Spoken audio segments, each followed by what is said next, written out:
Hey everybody, Johan Magnusson here, Big Swede Barbecue, and today we're making smoked king crab on the Memphis Pro cart, ITC3. The first thing that we need to do is firing up the Memphis wood fire grill. We're gonna initiate the start sequence, and then we wanna set the grill temperature to 180 degrees Fahrenheit.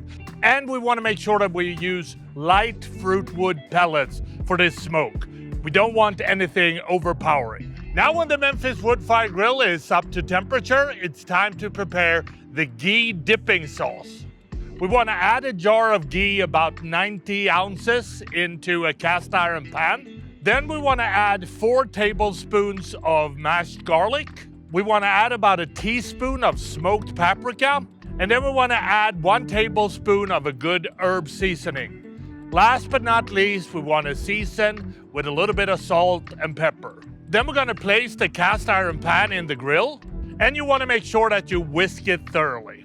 The dipping sauce is now in the grill, so next it's time to prepare the crab legs. We got 4 beautiful king crab legs here that are still frozen. We wanna crack the legs carefully to allow more smoke to penetrate. If you break some of the legs, it's not the end of the world. Then we want to place the crab legs in the Memphis wood fire grill on an elevated rack. And I like to put 2 aluminum pans underneath to prevent butter and water to drip down into the grill. Now we're going to smoke the crab legs for about 45 minutes until the flesh is warm to the touch. And you want to brush them several times with our Ghee garlic dipping sauce. The crab legs have now been in the smoker for about 35 minutes. It's warm to the touch, so it's time to remove them.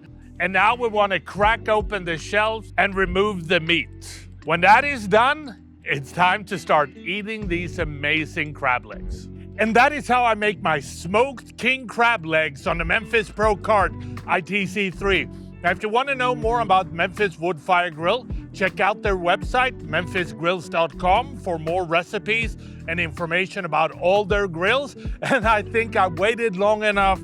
And the last thing that I want to do is just to try this and see what it tastes like. And that's a decent chunk of meat right there. So let's dip that in the garlic ghee dip. And here we go.